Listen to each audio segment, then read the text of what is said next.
Let's now focus on a story that has been the subject of discussion, especially on social media. The fate of Pastor James Nganga of Neno Evangelism now lies with the Director of Public Prosecutions, Keriako Tobiko. This morning, Inspector General of Police Joseph Boinett handed over a report that contained recommendations on the controversial pastor's case. The report that has been backed by evidence recommends that Nganga face charges of causing death through dangerous driving. It also proposes that disciplinary action be taken against at least 7 police officers who attended to the scene, and that Simon Courier, the man who told police that he was behind the wheel at the time of the accident, be charged with giving false information. The report that may or may not be adopted by Keriako Tobiko was compiled after Inspector General of Police Joseph Boinett ordered a fresh probe into the accident following public outcry. Meanwhile, Interior Cabinet Secretary Joseph Nkaiseri ordered that once the DPP comes up with a charge sheet for the case, the pastor be arrested immediately and taken to court.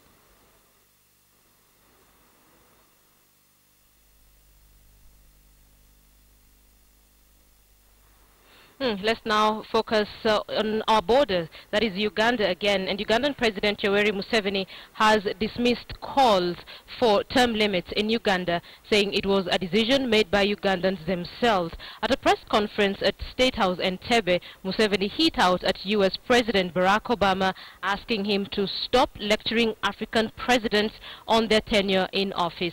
President Uhuru Kenyatta said the people should decide how long the rulers stay in power. That I am a very popular person. I'm doing the right thing, and I have no apologies to make to Obama or anybody else. And when you see what's happening in Uganda here, every 5 years of those years you are talking about, there is always, Uganda is at a higher level. As I speak today, the Uganda government is able to finance by itself almost 93% of the budget. That was not the case at the beginning. Well, Your Excellency, I don't think it's a question of defending. I think, as you said, it's a question of choice, because, as you have correctly said, the people of Kenya, through choice of the constitution that they voted in, stated that they were desirous to have term limits. But like I said before in Parliament, the most important thing here is the democratic will of the people. That is the most important aspect. So if the people themselves decide that they are not desirous of having term limits, you can also not force the issue on term limits to somebody who has said no. If the people are desirous, you must also, like we do in Kenya, abide and say the people of Kenya have constitutionally stated that they want term limits. So we must abide by the will of the people, because the Constitution is the embodiment of the will of the people.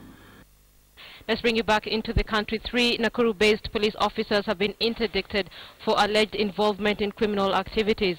Nakuru Regional Commanders say the 3 are suspected to have been involved in abduction and attempts to extort 300,000 shillings from unsuspecting civilians.